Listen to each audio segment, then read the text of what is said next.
জানো তো বন্ধুরা, আজকে উঠেছি অনেক ভোরবেলা, অন্ধকার ছিল তখন উঠেছি। আজকে বাড়ির সমস্ত কাজ আমি নিজের হাতে করেছি। আর এই মাত্র আমার কাজ সারা হয়ে স্নান করেই আমি ছাদে উঠেছি।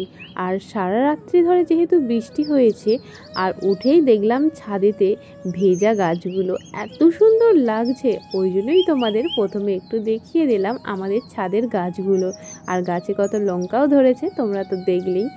আর আকাশটা একটু নীল মতো হয়েছে, খুব একটা বেশি নয়। বৃষ্টি আবার যখন ইচ্ছা নামতে পারে, মানে তার কোনো ঠিক নেই। যখন মনে হবে তখনই আবার হয়তো বৃষ্টি নেমে যাবে। তো আমি উঠে দেখলাম যে বৃষ্টি এখন পড়ছে না, তার জন্য জামা কাপড়গুলো মেলে দিলাম ছাদেতে। আর মেলে দিয়েই আমি তুলসী পাতা তুলে নিচ্ছি ঠাকুরের সেবা দেব বলে।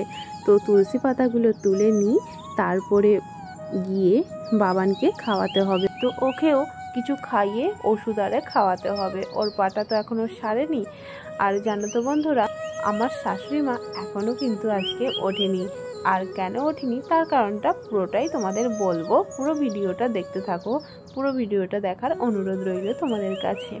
তো দেখো, তুলসী পাতাগুলোও খুব সুন্দর লাগছে, সবুজ হয়ে ধরে আছে, এত সুন্দর লাগছে কি বলবো। সকালের পরিবেশটাই যেন খুব সুন্দর লাগে। দেখো তুলসী পাতা আমার ধোয়া হয়ে গেছে।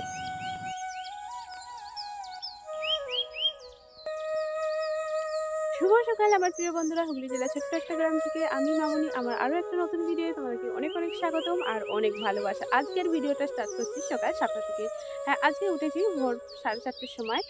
রাত্রে ভালো ঘুম হয়নি, বৃষ্টি ভেজা রাতে, তবুও ভালো ঘুম হয়নি। তার কারণ তোমাদের বলবো, পুরো ভিডিওটা দেখতে থাকো। আর প্রথম থেকে শেষ পর্যন্ত পুরো ভিডিওটা দেখতে থাকো, তো স্কিপ না করে বন্ধুরা প্লিজ।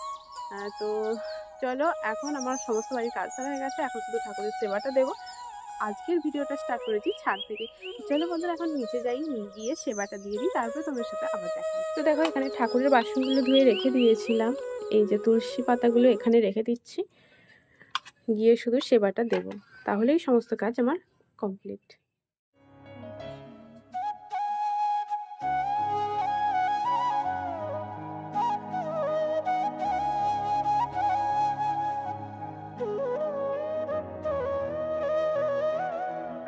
বাড়ির বউয়েদের মেন দুটো জায়গা খুব পছন্দের হয়, একটা হলো ঠাকুর ঘর আর একটা হলো রান্নাঘর। তো বন্ধুরা, আমি ঠাকুরের সেবা দিয়ে চলে এসেছি। এবারে বাবানকে ঘুম থেকে তুলবো। এখনো বাবান ঘুম থেকে ওঠেনি, 7টা 7:30 বেজে গেল, এখনো ঘুম থেকে ওঠেনি। ওকে তুলবো, তারপরে বিছানাটা গুছাবো। বাবান উঠে পর, ওটা মুখ আরো ধোয়াতে হবে। তো ওকে তো আবার কোলে করে নিয়ে গিয়ে মুখ আরো ধোয়াতে হবে। ও তো এখনো চলতে পারেনি, ওর পায়ে এখনো ব্যান্ডেজ আছে। তো চলো বন্ধুরা, ওকে ঘুম থেকে তুলে মুখ আরে ধুয়ে হলদিসারে গুলে দিই। তো চলো। বাবান এখনও ভালোভাবে হাঁটতে পারে না, তাই জন্য ওকে ধরে কোলে করে নিয়ে এসে গাড়ির উপর বসিয়ে দিয়েছিলাম। ওখানে ওকে বেরাস দিয়ে দিয়েছিলাম হাতে, ও ওখানে বেরাস করে নিল। তারপরে দেখো, ওকে কোলে করে নিয়ে যাচ্ছি, কলতলায় গিয়ে ওকে মুখটা ধুয়ে দিচ্ছি। আর এখন যেহেতু ওর পেছনে আমাকে একটু বেশি খাটতে হচ্ছে, ওই জন্য একটু সময় হাতে নিয়ে কাজটা সেরে বাবানের সঙ্গে থাকতে হচ্ছে, কারণ ওকে টাইমে ওষুধ খাওয়ানো তারপরে মুখ ধোয়ানো, ওর পেছনে তো এখন সমস্ত সময়টাই আমাকে দিতে হচ্ছে, নাহলে এগুলো ও নিজেই করে নিতে পারতো। তো ওকে এখন মুখটা ধুয়ে দিই, গিয়ে হরলিক্স খাওয়াবো, তারপরে ওষুধ খাওয়াবো। বাবানকে হরলিক্সটা শুধু গুলে দিয়েছি, তারপরেই দেখি না ঝরঝর করে বৃষ্টি পড়তে লেগে গেল। জানি না বৃষ্টিটা হবে কি হবে না, তারপরে ভাবলাম না, মেঘটা ধরেছে যখন, তো বৃষ্টি হতেই পারে, তো বলা যায় না। ভাবছি কি করব, জামা কাপড়গুলো মেলে রাখবো নাকি তুলে নিয়ে যাব, এটাই ভাবছি। দেখো, আবার তুলতে আবার হঠাৎ করে কি মনে হলো, আবার জামা কাপড়গুলো মিলে দিলাম। মানে ভাবছি যে বৃষ্টি হবে কি হবে না, এই জ্বালা বর্ষাকালে। তো যাই হোক, আবার দুটি জামা কাপড় ছিল, সেগুলো মিলে দিলাম, যেগুলো তুললাম আবার মিলে দিলাম, এই হচ্ছে। হ্যালো বন্ধুরা, এখন কটা বাজছে জানো তো বন্ধুরা? এখন বাজছে বিকেল 4টে। হ্যাঁ, অনেকক্ষণ গ্যাপ আছে মাঝে। সেই সকালে তোমার সাথে দেখা হয়েছিল, আবার একদম বিকেলে এসেছি। আর তার কারণ কি, এবারে তোমাদের সবটা খুলে বলছি। সারা দিনটা তোমাদের কাছে আসতে পারিনি, অনেক মন খারাপ ছিল জানো তো বন্ধুরা। মা আর বাবা, মানে আমার শাশুড়ি মা আর বাবার মধ্যে একটু ঝামেলা হয়েছে। মানে কি, ঝগড়া হলে ওরা দুজনেই দুজনের প্রতি রাগ করে অনেকক্ষণ থেকে যায়, আবার যেইকে সেই হয়ে যায়।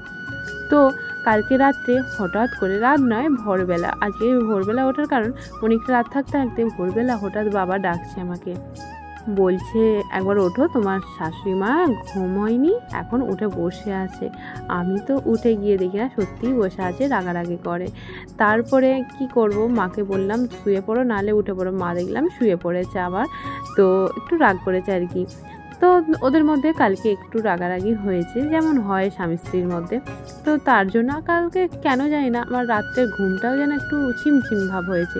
মানে এটাই মনে হয়েছে যে মানে কেমন ঘুমটা ঠিকঠাক হয়নি, হয়তো এদের মধ্যে একটু রাগারাগি হয়েছে বলে আমার মনে হচ্ছে যে হয়তো ঘুম হয় না। মাকে তারপরের দিন বলছি ওই জন্যই আমাদের রাত্রে ভালো ঘুম হয়নি, তোমাদের এই ঝগড়া হচ্ছে বলে, জানো তো বন্ধুরা, এটাই বললাম।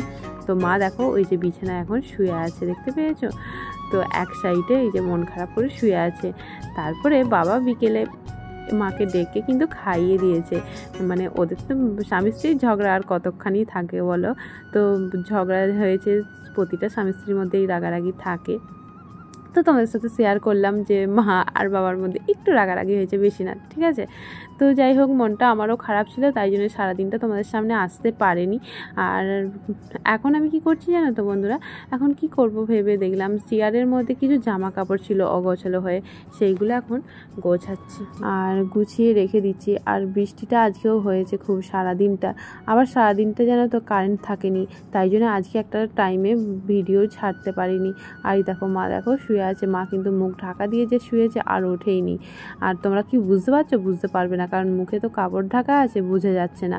আর পাখাটা চলছিল, মা বলছে আমাকে ঠান্ডা লাগছে, পাখা বন্ধ করে দাও, ওই জন্য পাখাটা বন্ধও করে দিয়েছি। তো সারা দিনটা একদম অফ ছিল, তোমাদের সঙ্গে কথাও হয়নি আর তোমার সাথে দেখাও হয়নি, অনেকক্ষণ পরই তোমার সাথে দেখা হয়েছে।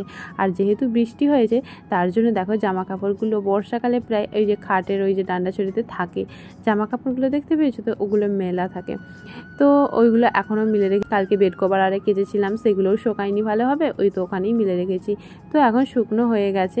তারপরে আমি বললাম পাখাটা চালাও, গরম লাগছে, বাবানও বলতে দেখো মা মুখটা খুলে এবারে পাখাটা চালাতে উঠেছে, দেখেছো? তো কি অবস্থা। তো যাই হোক বন্ধুরা, চলো আজকে সারাদিনটা তো এরকমভাবেই কাটলো মন খারাপ করে করে।